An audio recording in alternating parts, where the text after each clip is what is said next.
Number 45. Number 45. This Woo! is everything. You got it all. I grabbed the wrong snack. What a bad start What'd to you this. grab? What you got? What you got? I nothing. I thought I had something better. See, that's what happens you got when you don't nothing have over a there. first round pick. You grabbed a mid to second round snack. I'm not ready for this. I didn't do enough. I didn't do the right amount of. You're on the clock, and that's what you grabbed. I did no prep. I didn't do enough prep. I went and got the wrong snack. Was that a Nature That's the Valley second bar? round. I was going for a Nature Horrible. Valley protein bar, and I ended up with some like oats and honey. It's a bad miss. It's a bad miss. That's Nature fifth Valley? grade. Like your mom good. throws that in your lunchbox. They're messy though. Bingo. They're messy though. You take Assuming one you bite. go to school. Yeah. This those was are a messy. miss. So here we are. This is the biggest night of Bobby Manning's life. The Celtics. Less than 1 year after the last one. The Celtics holding 40. What is amazing is Bobby was texting us the other day. It was like a year to the day from the start of the bubble, yesterday or whatever, which is bananas to think of all of the stuff that we've done over that course of time, which is just insane. 2 finals, 2 I drafts. went and I added it up. A lot. It was 72 plus 20 plus the playoffs plus the whatever. I think it was 105 post-game shows in what was really a 10-month span because the Celtics have been out of it for 2 months now. A lot of 105 or screaming. something post-game shows in addition to all of the live news and this and that. And we're back here on draft night with the 45th pick. And it's kind of a bummer because they had to give away their pick here to basically to ostensibly get worse, to dump Kemba Walker's salary and make your team worse. And now you don't have a first round pick, and you feel that sting on a night like tonight, even though you're like, what are you going to get with the 15th pick or the 16th pick? Yeah, Is it the biggest deal in the world? But it stinks because you don't that hope and that promise of like getting a guy. So here they are with the 45th overall pick. Nobody except for Bobby cares deeply about Well, I what's was going just going to say, what's you going to go happen from tonight. you go from saying, all right, you can't get anything great with the 14th pick. Then you start looking at the 45th prospects and you're like, we're a long way from there. It's shaky down there. It's a long way to go. And so, but Jimmy, get your thoughts. We have some big news that's going to have ripple effects in Celtics Nation. We'll get to that in a minute. But yeah, Jimmy, go. Just to the questions that Bobby's been asking us over the last couple of months. It's like even today he was like, should the Celtics draft for need or should they go for it? It's like with what pick? Like, with the 45th pick. Like what? Go for it. What are you going for? Well, what need are you even going for? No, Jimmy, at the same time and maybe knock a shot down once a millennium. Right. What are your odds? Your odds without knowing it for sure, but your odds of getting somebody at the 45th pick that even wears a uniform in a professional game are low. So you can't draft for need. You're just you need a better throw pick. a dart. Jimmy goes, just draft the best player, man. Just like Anybody. But then I'm eating this. Just I to don't explain want it. how pumped Bobby's been, he's like, the Celtics absolutely need to hit on this pick this year. It is so important. It's an important pick, yeah. Well, if you're going the route where you have to really consolidate the roster, obviously like having a guy who's going to make $1 million or whatever the 45th pick would make is important. And you're seeing more and more really good guys every year go in the second round, and even undrafted guys. Like I saw Chris Grenham's done a great job keeping track of all the guys that the Celtics have worked out. They've worked out a ton of guys who are definitely going to go undrafted. So I was saying in the chat earlier, wouldn't stun me at all if the Celtics even move back out of the second round to recoup a couple more later in the coming years. Or, I wouldn't be stunned if they don't make this pick tonight, because you can get a lot of different guys undrafted, maybe even deeper in the second round, because these drafts just keep getting deeper and deeper every year. Yeah, just look at the all rookie team from this past year. Where you got a guy like Josue Tate, who, if you undrafted, right? Yeah, totally a guy that first team all rookie, and yet a year ago on draft night, you'd be like, who the hell is Josue Tate? So right. There is definitely the potential to do some good things. But the one thing I think the Celtics have to do, and frankly, this goes for any team in the second round for that matter, you're trying to get a value pick, someone that's going to give you enough bang for your buck. You're not spending a lot of money to begin with. So to get someone who can be marginally impactful, and by that I simply mean good enough to step out on the floor and doesn't kill you when they're out there, that to me is a quality second round pick. That's better than half the players they had this year. Keep it real, Jimmy. Jimmy, speak truth. Speaking truth. Well, the second round's going to be interesting because you think about some of these guys that are being mentioned. Some guys are talking about, oh, yeah, he's definitely going to be selected. Other guys are saying, no way, he goes drafted. I mean, there's definitely a chance he goes undrafted. So it's going to be interesting to see what the Celtics do. But at the end of the day, like the ceiling of these guys, or at least what next season's going to look for them, it's just not – chances are it's not going to be all that exciting, whether that means someone just making the roster – just making it will maybe a challenge. Never mind getting valuable minutes. Yeah, this roster is pretty crowded, right? So you're not necessarily sure who's going to be here, how much roster spots they need in free agency. There's a real chance. You said this earlier, John, that you could just stash the guy tonight, take another stash guy, and that's certainly something I'm keeping an eye on too. Right, and Danny ain't special. The reality is none of it matters. Like, unless the Celtics do anything dramatic and somehow move into the first round, which seems unlikely. Which we did see a trade earlier tonight. What was it? Landry Shamet got the Nets from out of the draft into 29 for just Landry Shamet. So, that's not a huge price. Yeah, that's kind of crazy. You never know. Actually, you don't know. Right. You don't know, right?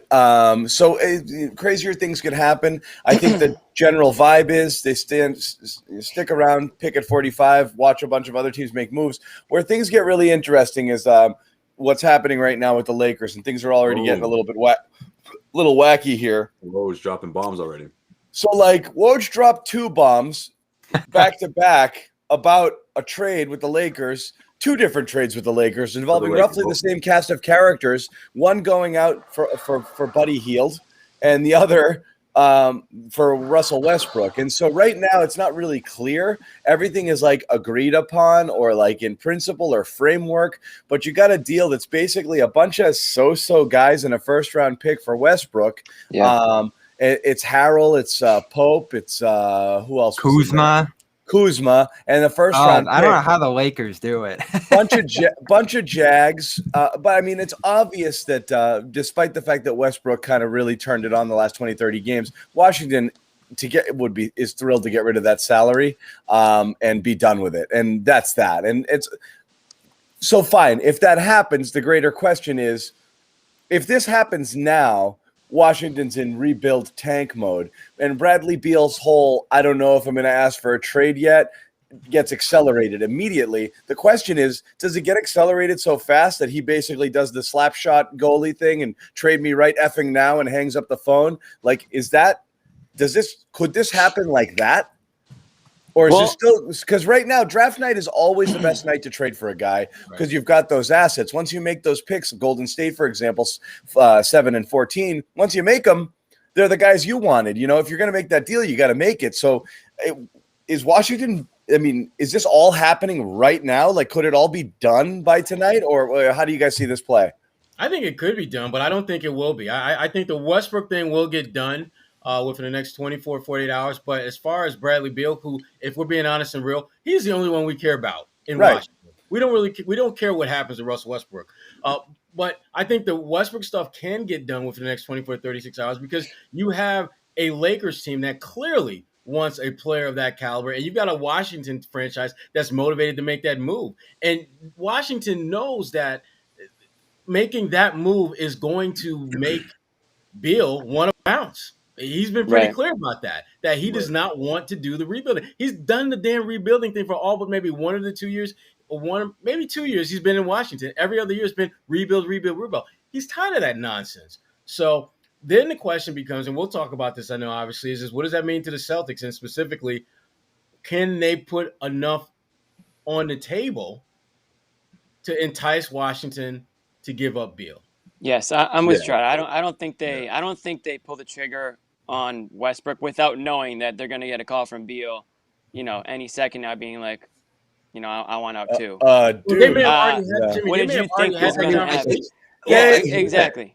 Jimmy, but it comes down to what Bradley Beal wants at the end of the day. If Bradley Beal wants to go to Boston, if that's the top of his list, or if his options are open, Bradley Beal can just want out, and it doesn't matter because he's in the last year of his deal. So no, I get that, Jimmy. But Jimmy, if what the Celtics fans are hoping for is true, and that he actually wants to play with Jason Tatum, then you have to say, look, you could trade me somewhere else, but I'm only going to go to Boston after this year. Well, that's the only way you realistically. He's not going to say that. He's not going to say that. That's what I'm saying. So I don't know if realistically that happens because I don't think the Celtics can trump a team like, I don't know, the Warriors But with an offer. Could potentially team out there. I mean, unless you're talking about trading Jaylen Brown, which I just don't think the Celtics should do.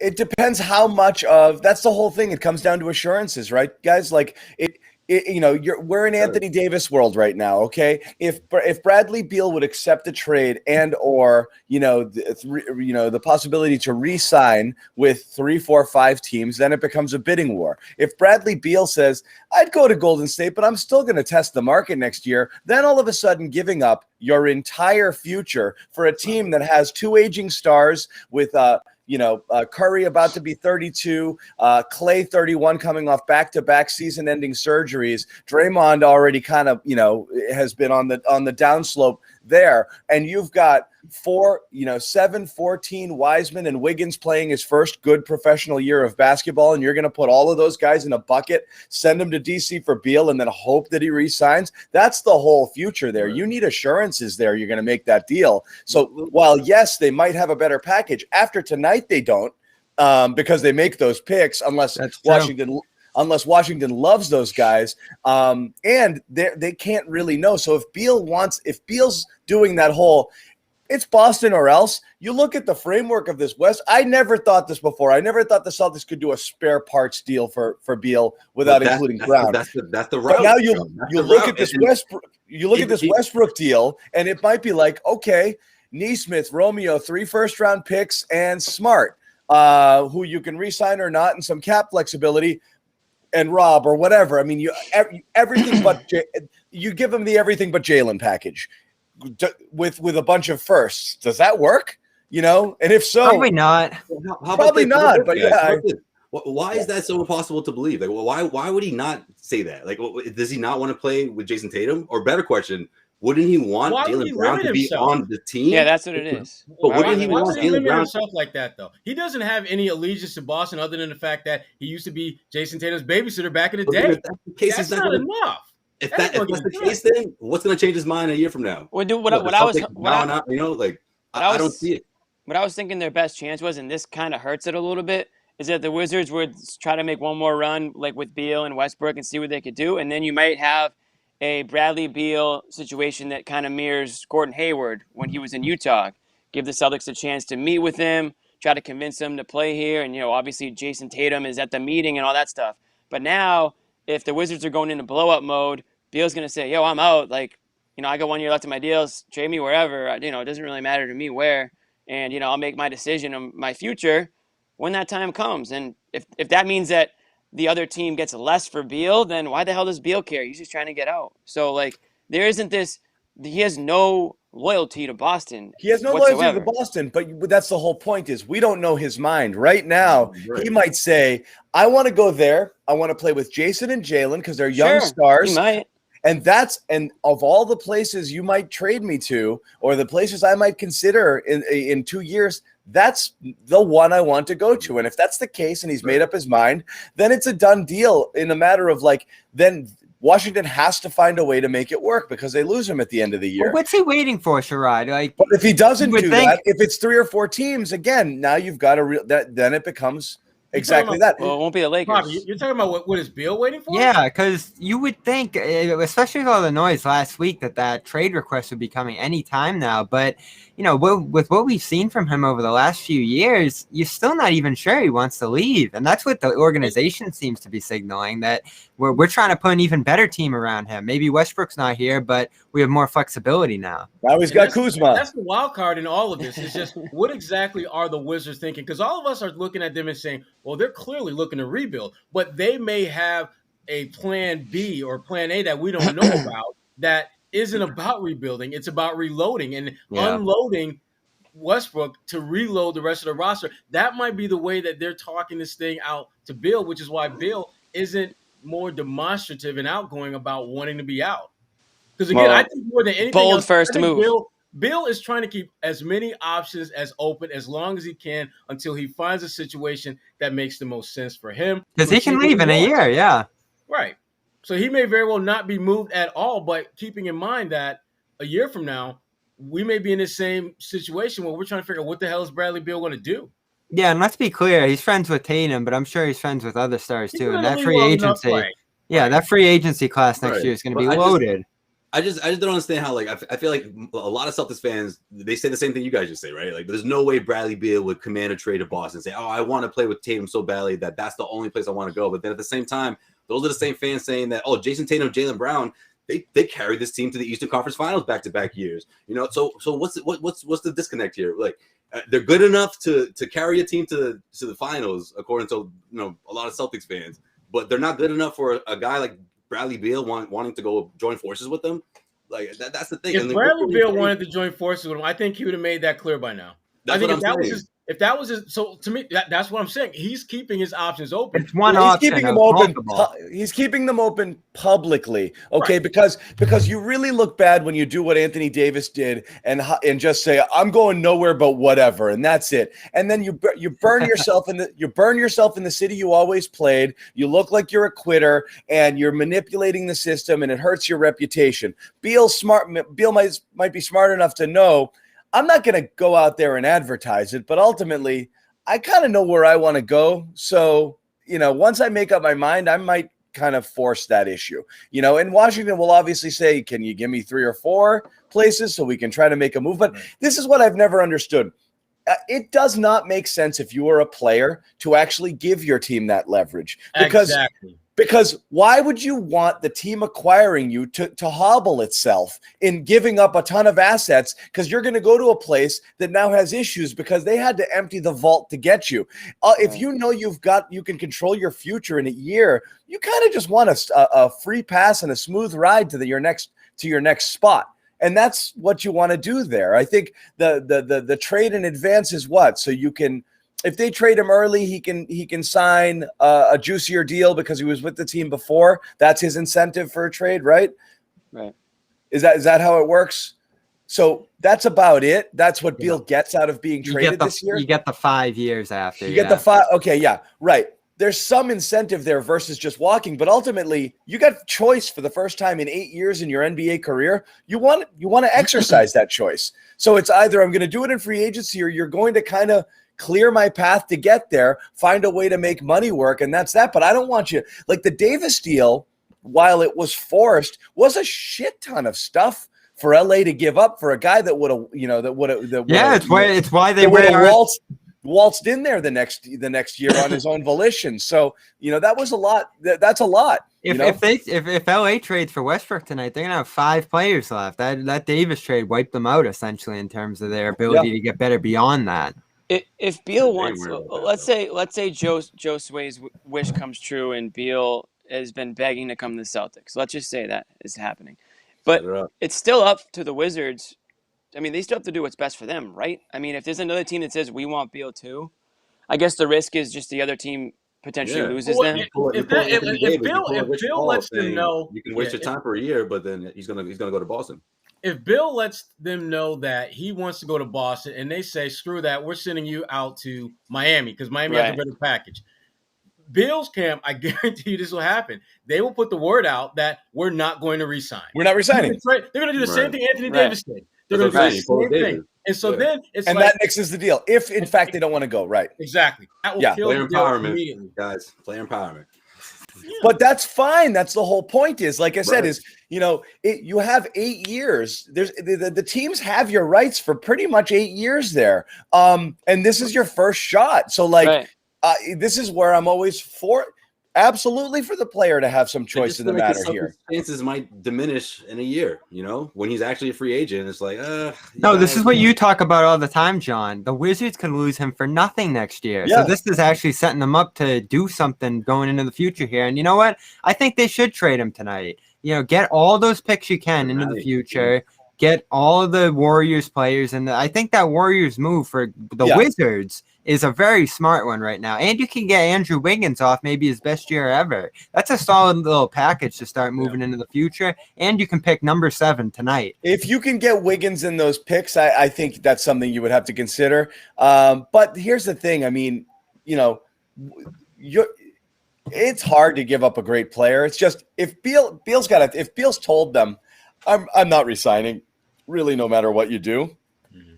take what you can get, trade him. And it gets worse as time goes on because he's more of a rental later in the year.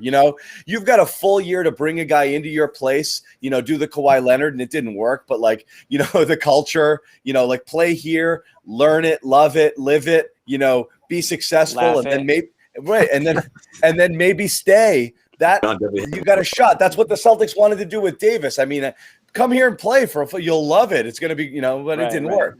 It hasn't worked for a lot of veterans, actually. No, it doesn't. So it's risky. Like it said, we don't know Beal's mind, but Washington, it's as much. Washington has to trade him, but the other team's got to feel good that they get a shot at keeping him in order. Yeah, to give I mean, up, you can't tell me that every team that has the ability to trade for Beal is not calling Washington right now, being like, "So what's the deal with Beal?" Right. Clearly you guys are changing your rosters around here. Yeah, the Knicks. Knicks can get ahead on their little plan. It seems like it's coming together. They've gone from Kyrie and Durant to Beal and Zach LaVine. And that's the risk. In the Celtics' favor, They get those pieces from the Lakers. They're like, all right, we'll settle for these chips over here. If Beal goes to a place like a Miami or like a New York where they think that they can flip him based on the fans, the lifestyle. Here's what we can do for you. Who knows how that's going to change his perspective? So I mean, that obviously is the risk you take. But some of these big market teams, it's worth the risk for them. Because again, you're talking about a top 20, 25 players, something like that. I mean, go down the list. There's not many of them available at all. So when one comes around, sometimes it's worth the risk. Yeah. So the other things that are interesting here, and we've seen this, the Ben Simmons situation is something that, again, it's strange. We have not heard much buzz, but this is a mess right now for Philly. The reports that they can't find him, the idea that he's so fed up there that they're like, you tried to trade me twice last year, and my name is all over the place, and the other guy, my buddy, the other star here friggin' throws me under the bus, and Doc backs that bus over me, and F you guys, I am gone. He's okay, so my text messages. This guy's in the freaking wind right now, and Philly's like, okay, I'll trade you for him for 1989 Michael Jordan, and they are literally what they're asking for is like they're trading the greatest player who's ever lived. It's like that fantasy football manager who just sends you the worst trades. You're like, dude, F this guy. Yeah. Just reject. Yes, I'm not your friend anymore. Not only am I saying I'm so mad, I'm not going to reject this trade, and I'm not talking to you. The teams are sending them so funny. I'm going to let this trade sit until you reject it. Yeah. The report offered to Toronto was offensive. That was offensive. Oh my God, was that offensive? I'm going to gut my team for Ben Simmons. Every good player you have and all your draft picks. Yeah. And you got Ben Simmons and no one left. Yeah. OG, freaking Pascal, everyone. They want to. But we talked about it. I like the strategy because you act as if, right? The only thing they can do. You act as if he's still an absolute A plus top 10 player superstar. And it's because what you don't want is other teams coming in here and offering the Marcus Smart package. How about Marcus Nesmith and a pick? Get the F out of here. That's what they don't want. So they're acting like they've got a major asset. Right. But I mean, a lot worse we'll send something back then. If you don't send me back a return trade. Do a lot worse. all right, come here. No, Offer me something. I don't even want your guys, man. That's the problem. They're trying to act as if what you saw throughout the course of his entire career never happened. That's what John and Jimmy were doing. Free throws never happened. Him giving a wide open layup dunk because he's afraid to get fouled never happened. Him taking 1 3-pointer every presidential cycle. That never happens. But I will say this. Fine.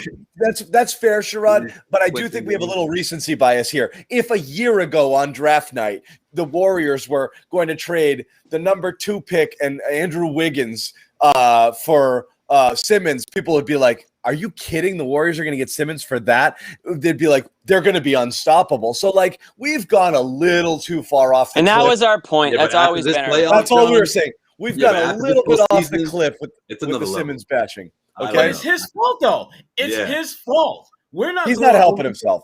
He has that done. playoff In performance. fact, he's done just the opposite. He has consistently hurt himself. Listen, Doc Rivers, and we know Doc Rivers from much time here. Doc is one of the most positive guys. He will back your bullshit up till the end of time. He couldn't do it anymore with You Ben. broke Doc. He broke Doc. And then When they hit him with that question, he was speechless. He didn't know how to answer. When was the last time Embiid threw a teammate under the bus?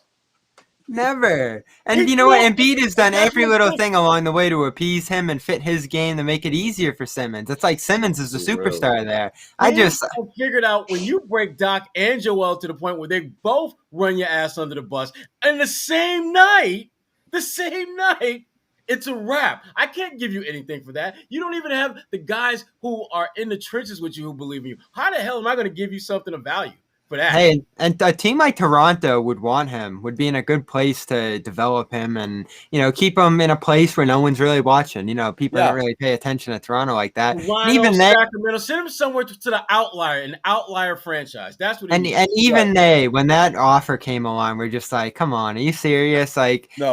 They're making it. I know what you mean, John, in terms of like, all right, you got to set the bar high. But is anyone really fooled by that? I mean, come on, like these are professionals. Closed mouth does not get fed. You got to ask for the world, hoping that you can get a piece of the world. Because the team that wants him bad is gonna bite. They're not going to say yes to that, but they will adjust that offer into something closer to it, and that's kind of why you do it. Which is like, all right, OG and Siakam and 4 firsts is too much, but what if I did it for 2? And all of a sudden you're talking. That's how you kind of know it. And I mean, honestly, in Toronto, like Simmons could win Rookie of the Year next year.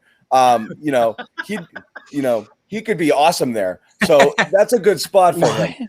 I'm kidding. That is amazing when we'll look back on it. He's eligible for the Rookie of the Year award more than anyone in NBA history. He could take that down next year. He was a rookie for 3 years. I swear, 3 years. But does he get traded? Does he get traded? So, but that's what's interesting is it's so quiet right now. Does it feel like a bunch of crazy stuff is going to happen and we're not like ready for it? I'm not ready for it. I've got the wrong snacks. Like everything's bad. I was expecting Westbrook to go down tonight. We've had a few trades. But does Simmons get traded? I'm not saying tonight, but like, do you think he's on the Sixers to start? But that's the thing is like, this is when it makes sense to do stuff now. It gets harder after the draft, like this is where you're dealing with like assets and the here and the now. Maybe just unless you're dealing with picks that are really high though, does someone want to trade in for 14, for 7, for 11 here? Like how many people aren't even sure like if there's a guy worthy of going at 4 right now. Like how deep is this draft, guys? Like how many guys in here are franchise altering that you feel good about? 3? Maybe at most, right? Yeah. The only 2 guys I feel good about are Mobley and Cunningham. Kid from USC. Those are the 2 I feel. I mean, really there's really one above everybody, right? Yeah, Cunningham, and then Evan Mobley. And Mobley, people like Mobley. I love Mobley. I love Mobley. I'm stunned Houston's going to pass on him. I think it is going to be the equivalent of Sam Bowie. Why Houston taking all over again? Really? Jalen Green. You don't like Jalen Green? Fact I though. like Jalen Green. I love Mobley. It seems very likely that Green's Houston's guy. Mm-hmm. Is he related to Coutinho Mobley or no? No. No, but Jalen Suggs is related to Terrell Suggs. Really? So he'll kill you? Yes.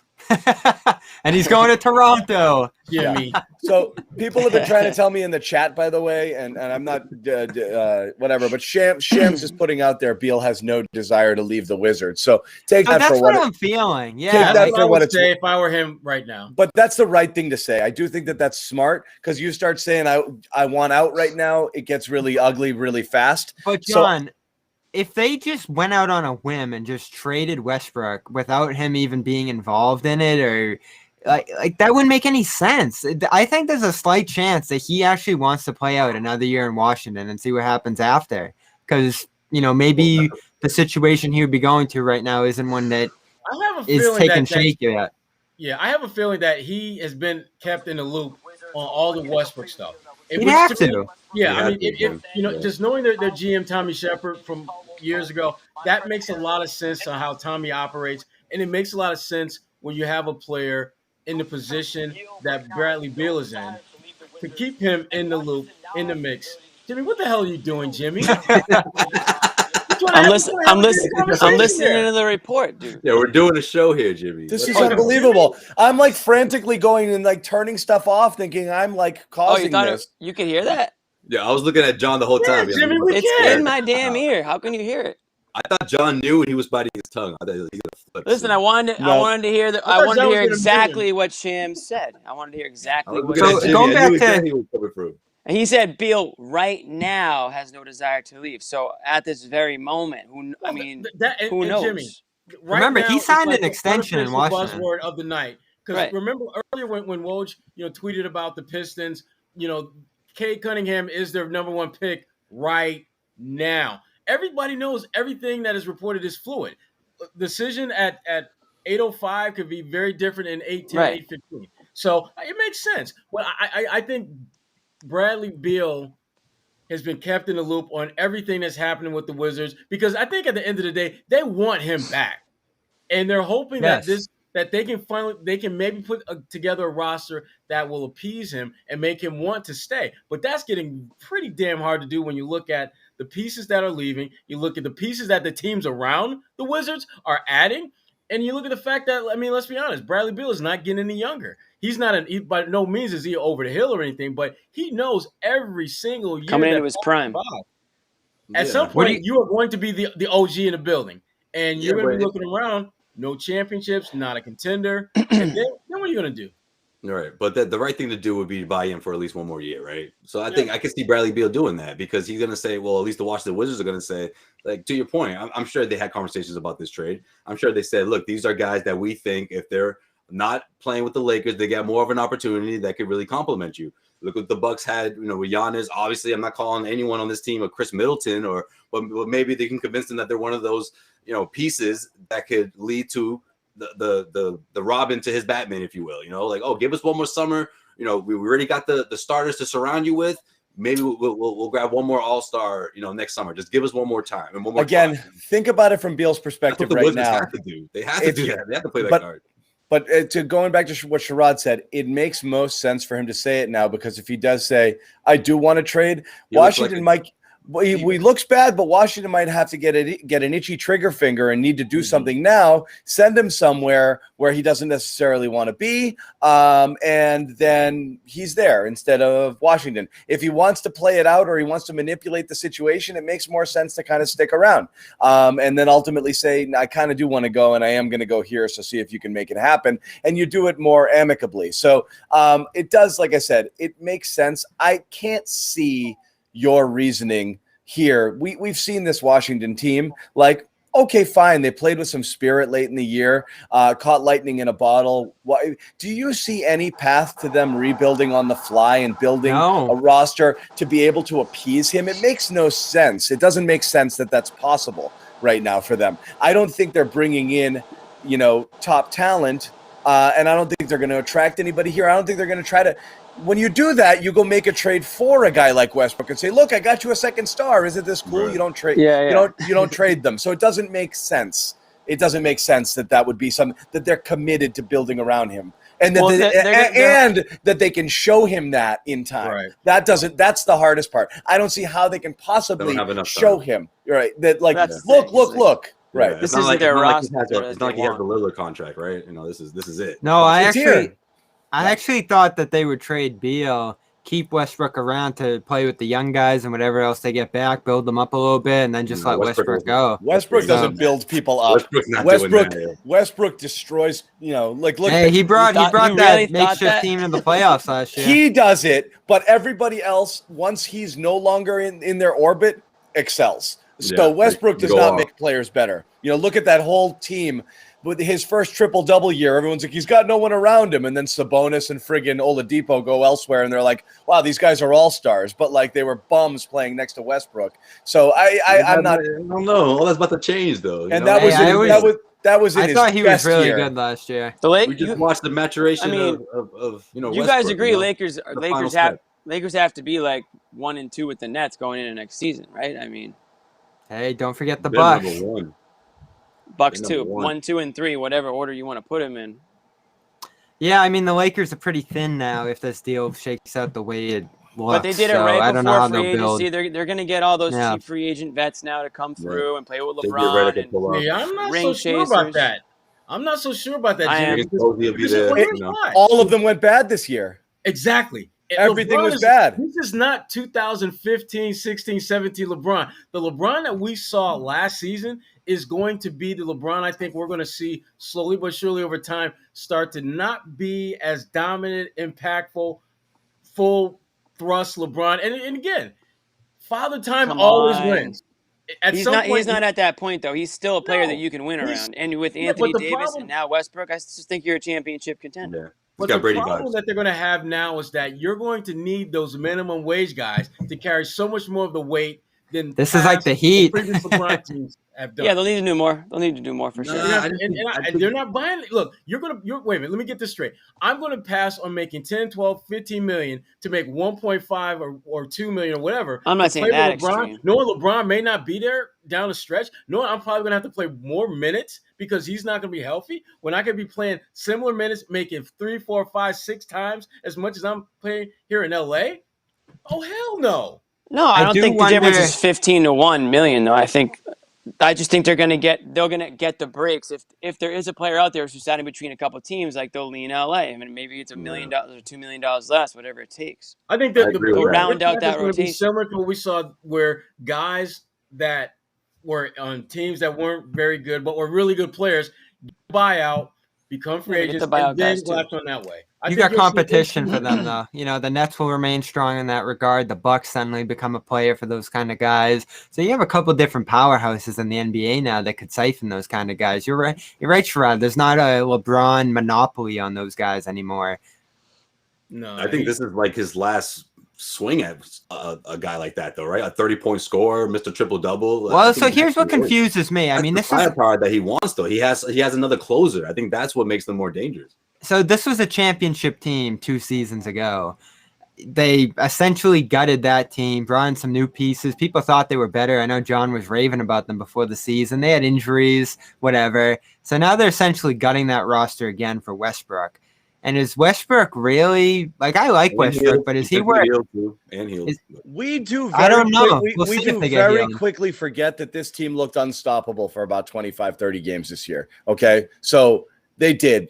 They really did. Everything kind of fell apart when the stars. But is that a reason to gut it after that? Like, you It's might be not. right. What I'm That might have saying been a is we team. were really high on this team because they looked like a freaking wagon. So They were. They and did. Injuries caught up like they did to most of the teams in the NBA. Yeah. And They- So- those teams that lack depth more than anyone else when those injuries occur, because you Right. you literally have nothing but empty peanut shells that you're trying to win with. Yeah. behind a LeBron. 3-star team, the team that's put all its eggs into the big star basket. You lose people, you lose stars, you're in deep trouble. Yeah, that's the risk you take. But you're that's gonna have the less back to backs this season coming up. Hopefully, more rest for these guys, and maybe you can avoid some of those injuries. Bring back Right. Drummond. They went through that whole ordeal. Right. Man, remember all the conversations we had about Drummond, and it played out in LA the exact way we thought it might happen here. Yeah. I didn't get enough touches. If I touched the ball as much as this guy, I'd be good as that guy. Oh, blah, blah, blah, blah, blah. It's always talk with Drummond, and they're going to have to contend with that again. I don't know. I think the Lakers have won their last title with LeBron. I think it's going to be one for them. What? Too soon. Okay. What? Too soon. I don't think they Okay. got the depth. I think, like you know, Sherrod said, injuries have started to settle in. I think this was kind of a desperation move. Like, you made a good move picking up Schroeder last year. Everyone thought that was a great move. It until was he a good slipped up move. in the And the playoffs a little bit, and now you're going to be dumping him again. I don't like Buddy Hield that much. If they keep going in that direction, I don't know. Outside shooter, space the floor a little bit. But yeah, he's got a Expensive. big contract. Yeah, he does. He made more threes than anyone they had last year, but I don't know. I think that's what they're missing. They need that shooter. You know, he's going to get an Yeah. open look for days. So Detroit has done, they took Cunningham, which was expected, obviously. Not a ton of intrigue because it seems like Green has been the guy. I think Woj is doing his little sneaky stuff by not tipping picks, but his little, that little game that Woj does now. He does the word. He does the wording. So his wording on this, I believe, is that that Green is the guy. Long expected Green to be awaiting them at number 2. Yeah, exactly. Right. and he's there. They think he's going to be a star for them, So Green just went. he did. That makes me laugh. It is so funny. It is. I don't get how he gets away with it, but it is funny as hell. He's like, literally, this is my value. This is what I get paid for. You're gonna tell me I can't do it? F Sherrod, you guys. did you potentially compare this pick to Sam Bowie earlier? I think 5-10 years from now, and we look at the way Evan Mobley is just going to keep getting better and better. Jalen Green is going to be a good player. I think he's going to be a very good player. I just think Mobley is going to be better, significantly better. Yeah. Significantly. There's better. a lot of good point guards in the league. That's not necessarily a ticket to being a great team, though.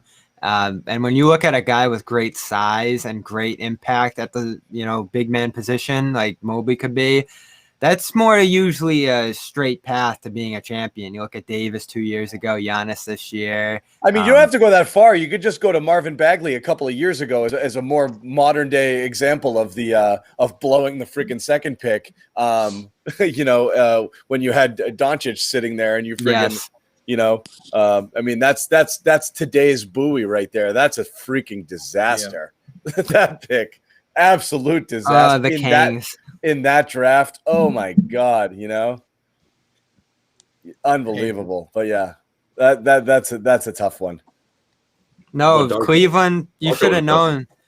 Once it became clear that Houston was taking Green, they were practically throwing a parade in Cleveland. So, that just goes to show how exciting Mobley is right now. And, you even had people saying, all right, Cunningham's probably the number one pick, but would you even think about Mobley at that position? Like, Mobley has gained so much traction and love and, momentum over the last couple of weeks through the workouts and everything else that he's gone through there. And he had an amazing March, too. He was a great big to watch. I don't know if he's a transformative big man, but he is certainly one that can initiate offense, which is special. Yeah. So we're talking about a 7-footer. Yeah. Not just like a guy with a 7-footer. It's funny. Size is becoming a big deal again. Look at that. Just a couple years, you went from Golden State death lineups a few years ago to back to size mattering again. So, again, you got to be careful. It's the Belichick rule. Yeah. As soon as everyone zigs, you zag. Right, exactly. Everyone zags, you zig back. Everyone's like, holy shit, I don't have a big guy. Like Team USA, for example. They're like, we should have gotten a center. About them. I know. But everyone, right. Let's play positionless. Oh, and they're like, oh, shit, we can't need guard JaVale this guy. McGee. We need to get McGee now. Where's my ring? Yeah, exactly. Right. Rachel Nichols sighting. Oh, wow. She's doing stuff? She's back. Doing the thing? She's doing the thing. She's doing the thing. She's back doing her thing? She's back. Oh, boy. And there we have it. Russell Westbrook is officially going to the Lakers. Really? Who's got it? Bobby Manning. Really? Bobby Manning's got it. Per Bobby Manning's source. One day. And Mobley's going to Cleveland, so things are really underway. Oh, sorry. Yeah, the wrong one there. So they got so that's done. So that happened. We still think Beal doesn't want to go to anywhere, so we don't know about that. I kind of want to hang out. So we're gonna, without the Celtics having a pick, we're not really gonna go through the whole draft here. But I think let's maybe hang around till about pick 7 because that's where the intrigue's gonna happen. That Golden State is involved in possible Simmons and who knows what else here. And right now, if there's going to be a big trade for a star, I think it's probably going to happen there. If nothing happens there, I think everybody stays put for the most part, but we'll see. So right now we're through pick 3. We've got Cunningham, we've got Green, we've got now Mobley to Cleveland. There's some discussion. The 4 is the first debatable pick, it seems like, but it looks like it's going to be Suggs most likely. Yeah. But there's other people in play here. So this is Raptors.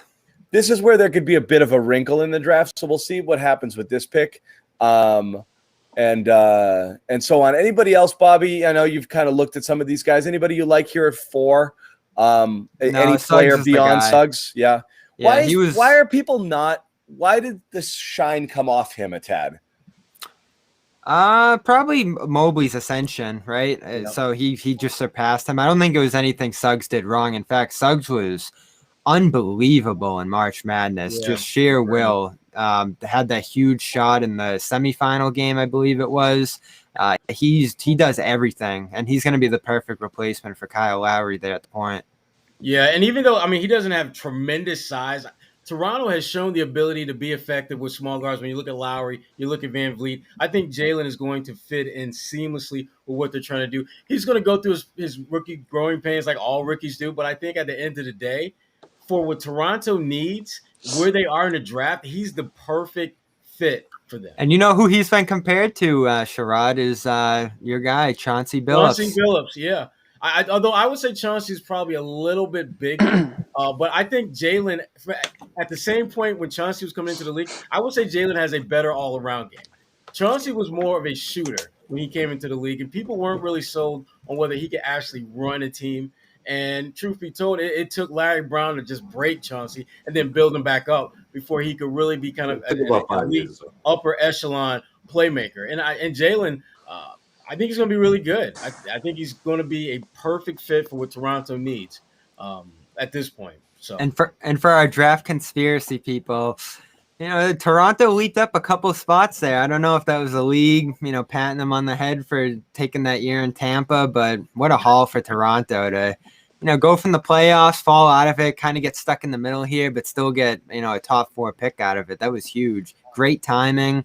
I don't know if Toronto is going to be back next year per se, the way they had been the last. But you're back, Bobby. You are back. There's some buzz. Yeah. Prime Minister's back. But the Prime Minister is happy right now. Yes. Bobby Canada.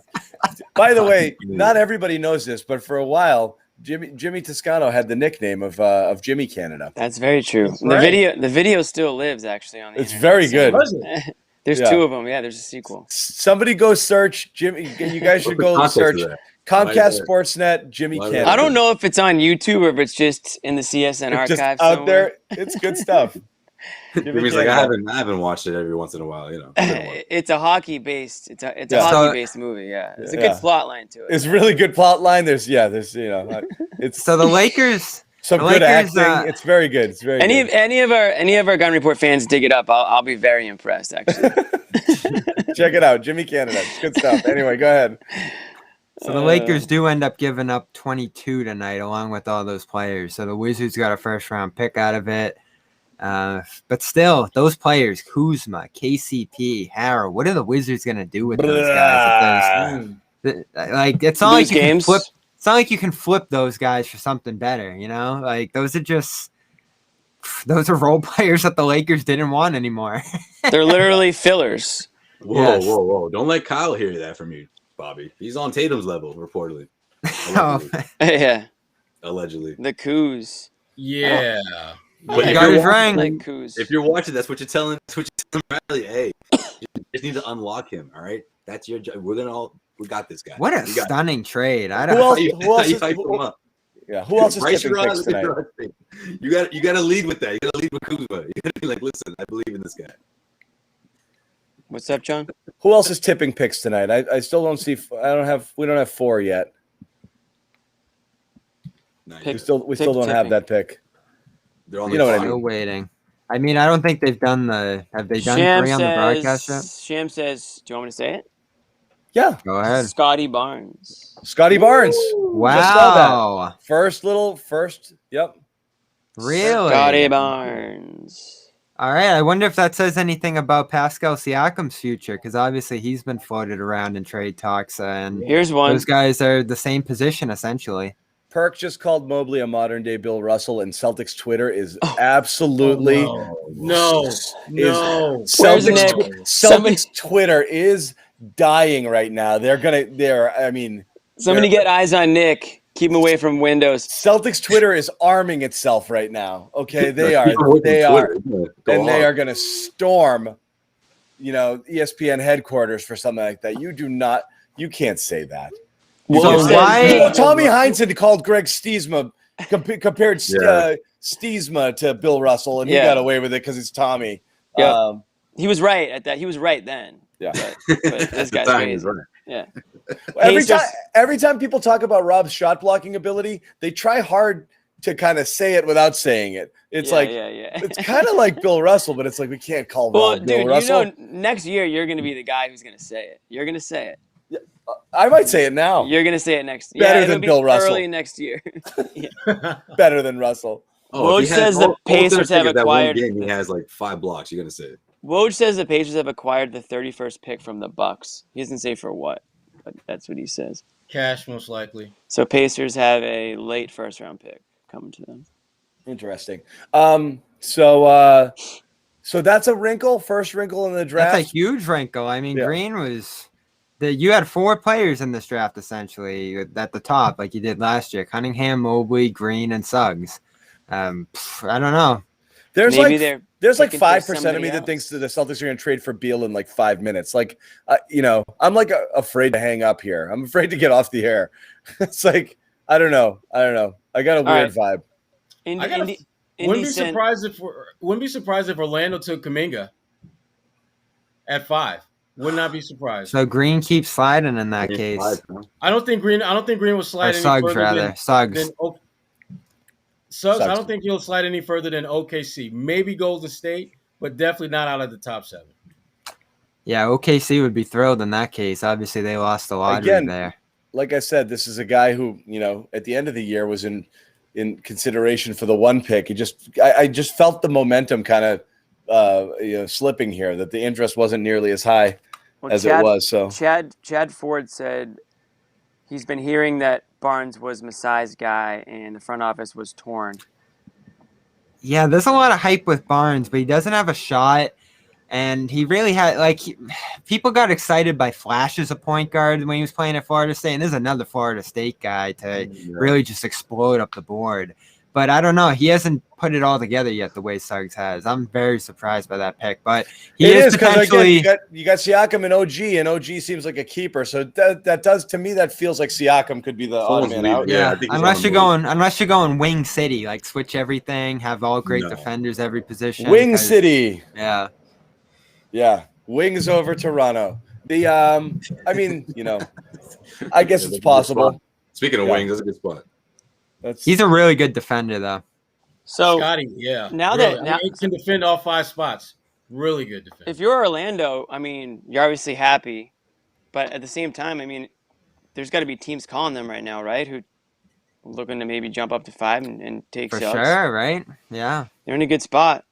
Celtics trivia: Barnes, picked 4th overall, is the highest drafted FSU player, tied with 2 others who also went at 4. One of them is a Celtics legend. Cowens. There it is. Sure, Dave I know his history. All right, guys. I love Dave. I know his history. He went to Florida State? Yeah. And Patrick Williams is the other. Yeah. I didn't know that Cowens went to Florida State, but yeah, they've that's a football school that's really built a underrated basketball cachet. Yeah. Terrence Mann, who was great in the playoffs too, went there. Yep. So Jonathan Isaac, who hopefully will be able to be healthy enough to play at some point for Orlando. Suggs went to Orlando, so we're there. We're there at 5. You got that one already? Suggs is Orlando. Please. Yep. All over it. I broke it. Yeah, what a slide for Suggs. What does the Barnes pick do to Orlando's Toronto's depth chart? Like in terms of now maybe they're looking to make some trades here. Yeah, that's what we're saying. Is they're kind of Wing City there, so things could get a little goofy. Woj with Scotty Barnes off the board. Orlando has Jalen Suggs on top of its draft board. It'll be Suggs. It'll be Suggs there. See, the thing about Scotty Barnes, though, you got to remember Markelle Fultz, Cole Anthony, Jalen Suggs. Again, RJ Hampton. A lot of clusters there. And again, I don't think Orlando expected that to be there for them, but then they couldn't pass it up. But that's what you got. Well, Scotty, he can be a playmaker in the same mold as like a Ben Simmons type. As far as a guy that's not a great shooter, but can run your offense, can initiate, has good court vision. I thought that they really needed a guy who could get buckets. Yeah, you need a more complete player. And I Yeah, know, like you said, Sherrod, Suggs had some concerns, the size you mentioned. His shot wasn't all there last year, but he could really defend. He could really play a bunch of different positions in your offense. And does he make you? Is he like elite though? Like I said, is your did you? I'm not comparing it, but do you feel like you took Marcus Smart here? Not quite. So you know what I mean? There's a chance Barnes' defense could be better than Suggs' offense, but I don't see Barnes' offense coming together. So you're basically looking at a guy who could be like at his best, a Draymond Green type for your defense, not the Green on offense, which is obviously what made Green special. Right. Yeah. So Suggs 5, and what are we now? It's kind of where things get a little bit interesting. Yeah, Book Knight's been flying up draft boards at this point out of UConn. Kuminga's obviously been a big deal for a while here now, and then you get into kind of your role player portion of the draft after that. But Josh Giddey has been really exciting people, an overseas prospect, a point guard. But yeah, after that, it's mostly role players, and it is a deep draft of role players. But you're really getting past your transformative guys fast now. Orlando's got a lot of point guards. Think the Celtics could knock on that door there? Anybody you like pry free? You want Fultz? Kinda. I kind of do. Stop it. I kind of do. Come on, John. You're better than that. You're better than that. Stop. Bring him back. we can bring back all those pictures of him with Danny in the Chipotle. Guys, I like stories. I've been clear on this before. I don't know whether it would work or not, but I love stories. It'd be fun. I like that. I would love the same line and be like, I want to pull up that clip where I ambushed him after his workout in Boston. There's literally no one there but me and him, and he had this look like, who the hell are you? Right? Yeah. Are you allowed to be talking to me? Yeah. That's who I am. Yeah. He's like, you Boston media aggressive. Jeez. That was when the C's weren't telling anybody about the workouts except Sherrod. Except the Sherrod was finding stuff out. The home channel. Sherrod was finding stuff out. Yeah. But yeah, there's a team that's got lots of point guard situations there, so that's an interesting thing. What else are we seeing here? Again, I'm seeing no buzz on 6, and again, I did want to hang out here because I think Golden State's that team that might have been willing to move, and they pick at 7. Like I said, I think you might not see many more trades. You're not going to see huge stuff happening tonight. Not going to see huge stuff. Right. Goodman says Orlando hit the jackpot with Jalen Suggs falling into their lap. Goodman falls in love with players for sure. Yeah, he does. And so, you're thinking about these suits. Jalen Suggs, the shiny suit. Looks like a shark. The Bucks got 54-60 and a future second in exchange for the 31st, which I don't fully get, but okay. Whatever. You're right, Josue. That thing is shiny. Yeah. Cool. So just to let everybody know at home what we're planning on doing right now, without the Celtics having a first round pick, we don't have anything to talk about here in the first round outside of there being a massive move. So kind of our plan here, whoever's left over at the end of the night, if the Celtics just go about their business and then pick at 45, some of us will pop back up here. We'll analyze the pick. And whatever happens. And if that's the case and that's all we've got, then that's all we've got. But if there's a trade or something else, we're going to hop in right away. If they trade into the first round or there's a big player sort of trade, then we would definitely kind of come in there and talk here. Hold on one second. I'm going to pull something up here, and I'm going to let Bobby have his 2 minutes of fame here. Nice. Here we go. Not fame as Bobby much as big board. Not ready. He's like, what's going on? Bobby big board. Bobby's going to big board it. Bobby, why don't you talk through some of the guys? The triple B. Bring on the triple B. Some of the guys. We skipping. Baby. Bobby big board. We scored 3 Bs. 3 Bs. Yeah. Hold on We one second. skipping ahead to 45 already. We are. Yeah. Top 5 at 45, according to Bobby Manning. Whoa, let's go. Oh, nice graphic there. I know. I There it wasn't is. expecting that. I can tell you right now, Sexy. I want JT Thor. I want Thor. How do you not want Thor? Oh man, there is a lot of possibilities for weird Celtics Twitter with him. Yeah. Wait, A has Celtics ton. Twitter fallen in love with like a really thick and jacked guy yet, or somebody? You know, Yeah. like nothing. There yet, is a right? guy at that spot. Deshaun Nix, I think his name is. Yeah. Huge point guard, like Yeah. bigger than Kyle Lowry, so he would fit that mold. But Yeah, but all right, go through some of these guys here. Is this these in guys? Is this in order that you like? Yeah, them? this is in order. Why These is Reeves guys at are number 3? these guys are really solid. All right, why Nick, is Reeves just at get- 3? I Quickly, like Reeves. quickly. I'm a big Reeves fan. Me too. Edwards. Me too. Why is he at number 3? What's going on? So part of it's that I don't think he'll be there. I think he's going to be a borderline first round pick, and then second is he's a lot like Pritchard, right? You know, shoots off the catch, handles the ball a ton, Sparky. play makes. Bigger, though. Yeah, he's a better scorer, I think, than Pritchard all around. There's a guy that can finish at the net and do all kinds of stuff in between. But I do wonder how much they'd kind of smash into each other at that position. Again, you do kind of shoot for the home run at this position and don't really care about what you have in tow already. But I don't know. I do like these guys. Kessler Edwards, who's a great shooter and a great defender, and Joel. I don't get the pronunciation on this one yet. Ayayi, I think it is, out of I'll go with France. that. You could have won it, and no one would have noticed. Yeah. Yeah. Just with confidence, dude. Just Whatever rip it. you want, man. Joel Ayayi. Another Let's go. Frenchman for the Celtics after years. Evan Fournier might be back. He's really good. He can shoot strong. He can handle the ball. He can facilitate. Those my 1 and 2 there are guys who I'm surprised. Because normally when you're picking a guy this deep in the draft, like one side of the game's dead. Like Reeves can't defend, Thor can't play offense, and Jones can't even shoot. Sweet. But other than that, they're great pickups. These guys sound awesome. So You did good, man. You did good. My 1 and my 2 here, surprisingly, can play both sides of the floor. Edwards, I think, has 7 feet wingspan. Yayi, I think, has the same.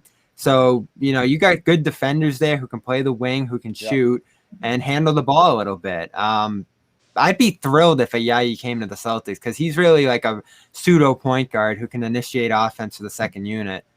Are these guys like first year, second year, seniors? What do we got? All mixed in? Yeah, mixed bag. Are any of them a reach at 40? Like, not a reach. Are any of them likely to be gone by, like, more likely Reeves, to be way gone by Reeves. 45? Yeah. He's a senior. He did all 4 years. Well, he transferred. Yeah. So. Transfer, right? Yeah, Reeves and Thor are the guys that could be gone. Reeves 30. Yeah, Thor's obviously a young guy. I think he's 18 still. Wow. But like his 7'3" wingspan, I think he's 6'9", 6'10". Like, no, thanks. Stop it. No. Like he's got incredible measurements and a ton of explosion. So he's a guy that could be gone too. But all the 3 other guys are easily there. I want to get back to it real quick. The Westbrook deal. Sorry. What we got? No. OKC takes Giddey. Okay. Ooh. Giddey, Josh Giddey. He's been exploding at people's boards. He's like a floor general point guard from where's he from? I want to say Belgium. Is that where he's from? I don't know, but yeah, he's got a lot of momentum the last couple. Very weeks. quickly, and I wanted to read a thing here. Australia, he play in Australia. A very quick, this is one man. This is Kevin Pelton for ESPN. Just one man's quick trade grade for the Russell Westbrook trade. Okay, he gave the Lakers a D. Okay, what? A D. And so this is near and dear to me because it's one of my favorite shows. But his opening paragraph. This trade reminds me of a classic scene from the sitcom Arrested Development that's since become a meme. And basically, one guy's going in there and he's talking about him and his wife having an open marriage that's never worked for anyone. And it's never worked for anyone. And he goes, but it might work for us. And that's how he kind of described this thing as like, this hasn't worked anywhere, but it might work for us. And Westbrook is the classic might work for us sort of player. But they gave him a D for this. I don't know. About that. That's aggressive. He's a polarizing guy. Yeah. I don't know. D. I mean, how much better are they going to be when you got basically your entire damn bench and you bring in Westbrook? I'm going to tell you this. I think it's just as good that Westbrook's going to be the last man standing in LA and LeBron and Davis are like, I'm getting the F out of here, than it is that this helps them win a championship. That's my opinion. But a flat D and the Wizards get an A. Well, we know what Westbrook is at this point, kind of. His shooting's gone. 3 contributors replenish their depth. They're going to lose, they were set to lose guys in free agency, so they can kind of keep the ship afloat here. Straight A versus a D. It's a very definitive, whether you agree or not, most people kind of hem and haw or hedge their bets a little bit. You get a lot of B-, B+ grades here, and like that way you can say, it ended up a little worse. You come out here flat out and say this is a D, borderline F trade for the Lakers, a desperate trade.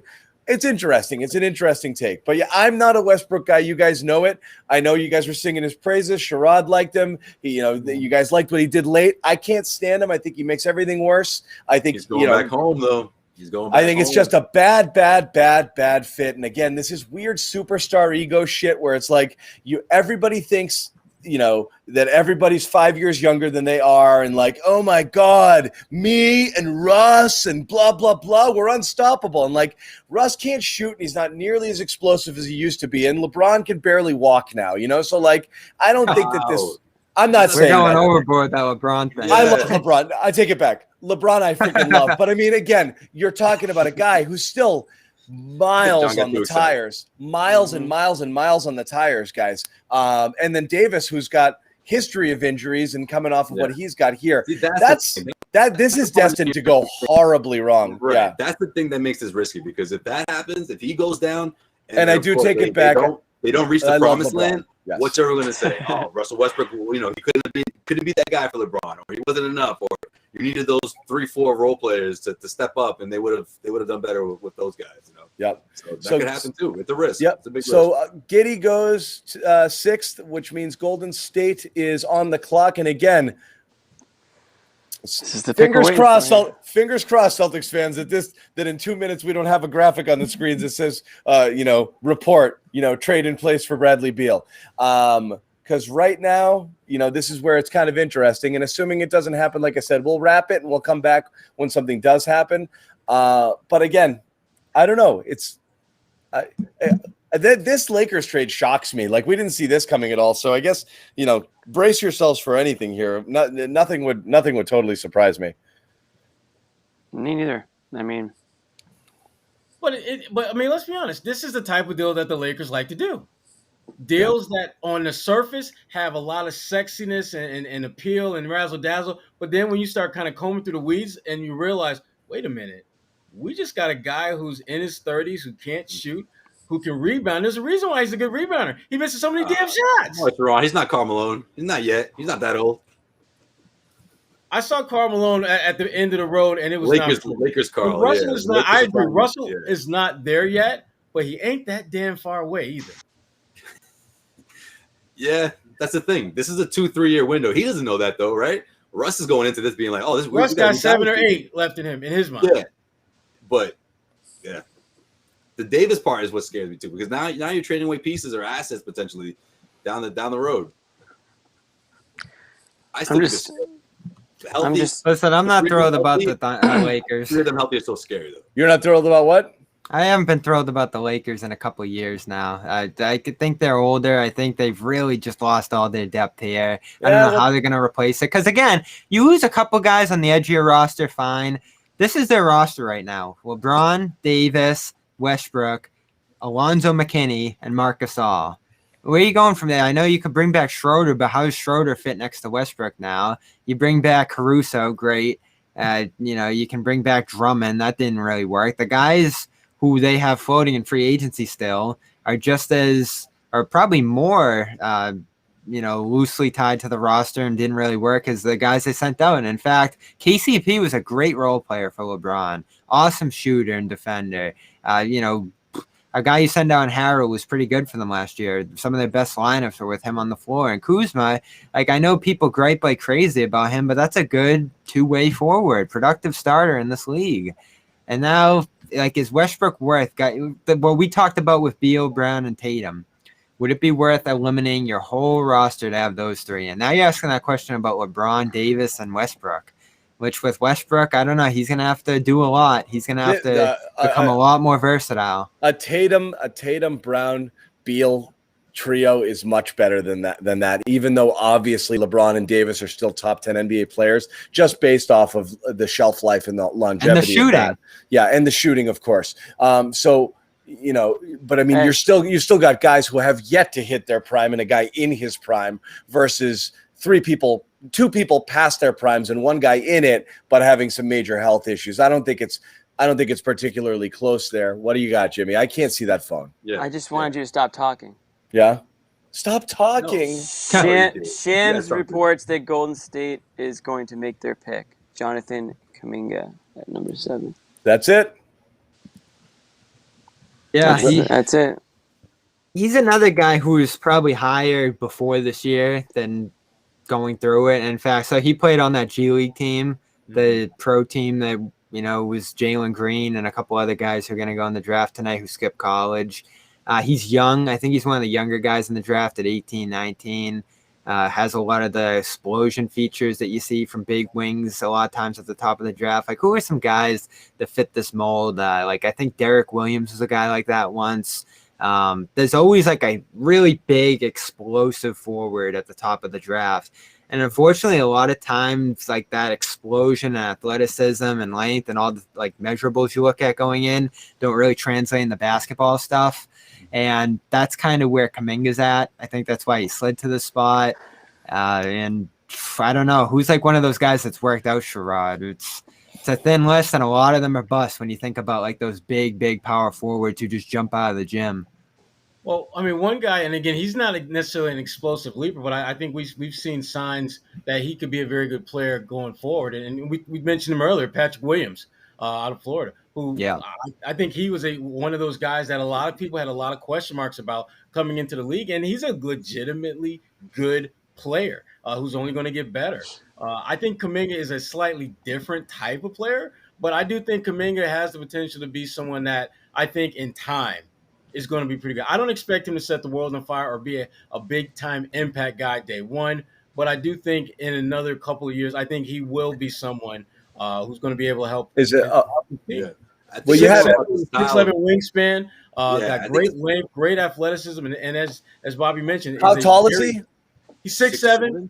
So I was gonna say, I don't know if Okongwu is a guy that is similar to that from last year, but he's more of a center. Yeah, this guy's a wing. Yeah, I think when you think about what the Warriors do, Okongwu's more of a big. Yeah, that's what makes it such a good pick for the Warriors. I mean, well, he's far away, so that's what makes it interesting for the Warriors. This guy's going to take some time to be a productive player. He's 18. He can't shoot.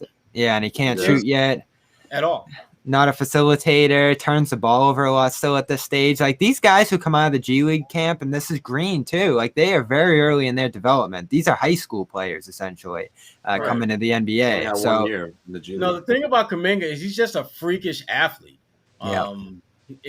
Phenomenal. One of the best athletes in this draft. But obviously, you in the perfect world, he developed the way the last freakish athlete that we saw was a guy named Giannis Antetokounmpo. That was real upper echelon. Now, is he going to be that good? I don't think so. The thing that sets Giannis apart is still that 7 feet. Like you can, unless you're a 7-foot wing, it's hard to call you a Giannis. Right. But from an athleticism standpoint, though, Kuminga is special. But you're right. That's that's why Giannis fell to 15, because he grew a couple inches after folks scouted him. Our good friend Danny H. It's interesting, Bobby. When you say that, when you're talking about how many every year, there's always that one really athletic wing who's who's your guy, Josue? There's a lot of them. Well, no, I was thinking literally as you were saying that, I was thinking about what everyone was saying about Jaylen Brown. Remember that? It's he has the athleticism. Yep. He can't shoot. They could have gone with a better pick. You could have gone with a shooter. You could have gone and then Jamal Murray translated. I mean, Jamal Murray is another one. And Jamal Murray, we didn't know he was going to be a point guard. He wasn't drafted to be a point guard, but that's what happened. When the Nuggets had a couple of injuries and he sort of just took on that role and everything opened up for him. But yeah, it's interesting because I think some of these guys, he could be one of those guys in a few years, that blossoms. But of course, we don't see it right away. But the athleticism, the way he runs the floor, and the tools that he has are going to eventually blossom. But the guys that are picked between 6 and 14. like whether they're role players or like everyday starters, is going to be interesting to see which it's one. Again, this is where you're like, and again, I know a lot of people, and Bobby, has been deeper into this draft. Kind of the vibe is like you're into a coin flip land now. Quickly, yeah. Bro, really quickly. Usually, you feel, you've got your 2-3 stars. You've got guys you really, really like up until 6, 7, 8, maybe all the way to 10. Sometimes up until like 12. You still have like a guy like Halliburton that people were really high on that went 12 last year.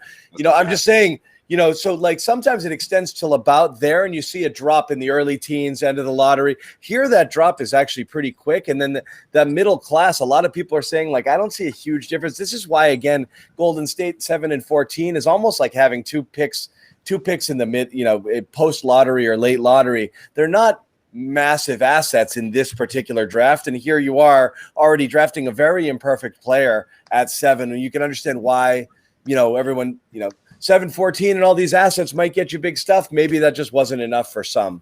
Maybe you'd rather kick that can down the road, go future first, see if you get lucky in a Boston-Brooklyn scenario where the team friggin' tanks and those picks end up being a lot higher and better drafts. You see this draft now and you're like, I don't really want 7 and 14 in this draft. It's not.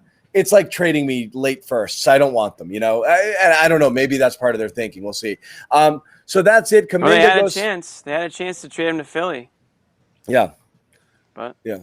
Too much, anyway, I guess. Kuminga goes 7th. Celtics pick 45th. We're going to wrap this show. We're going to come back, like I said, if there's major news or or when the Celtics make a pick, which seems to be the more likely scenario. So we'll see what happens there. Guys, any final thoughts? So far, outside of the Westbrook stuff, really not, My final thoughts are: I hope we come back for an emergency, an emergency video. That's my final. Okay. Yeah. I hope we don't. Hope the Celtics do not trade into the first. Into the first. Trade or just for make Beal. a trade. Just Marcus Smart. Anything. The chat was certain here. Marcus Smart was going.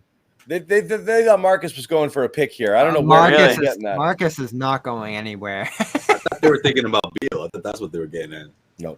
So again, just stay nimble, everybody. I'm interested in what's going on with Toronto. Obviously, that's a different thing. But okay, we'll come on. see I'm ready. Take it to your Listen, Canadian. Bobby Canada, just relax. That's for the Twitter. That's for the Twitter account. Take it to the CBC, buddy. We'll do that's a different. That's not what we're doing here. Right? That's not what we're doing here. All right, see you in 3 hours at 45. We will see you guys. I'm telling you guys now. I could tell you offline, but screw it. We're still talking here. You guys you call me if something big happens. Okay, don't just assume I'm going to see it. Seriously, that's Bobby's homework. Oh, by the way, I Bobby's am blogging this draft. If you want to follow along over at Boston Sports Journal tonight, Oh, so nice. come join me over there while we're off the air here. Yep, blog away, my friend. Well done. Good stuff. So, yeah, and Bobby, so people know here, is contributing now at Boston Sports Journal. You can catch that there and all of his stuff there. Obviously, Sherrod contributes and has contributed there in the past. So we're all one big happy family here. But you guys should absolutely go there and subscribe. Free plug. Why not? It's basically like 11 cents a day. Phenomenal sports coverage. Patriots is starting up right now. You're going to want to read Greg's stuff there as well. Evan Lazar has been contributing some stuff as well, but there's a ton of stuff going on with your favorite teams, and everything's blowing up all at once. The Bruins obviously had a super interesting day. The Sox right now, trade stuff. Who knows what's going to happen? Every team's Yankees interested. are trading for everybody. You were at training camp today, John, weren't you? Yeah, and I was at Patriots training camp today, which was a lot of fun. Cam outplayed Jealous. Mac. That was interesting. But I mean, that's going to happen. You're going to have one day on, one day off. Interesting stuff for Mac Jones. I'll just throw this one out there. It is interesting watching how frustrated he gets. He makes a bad throw and he gets, down.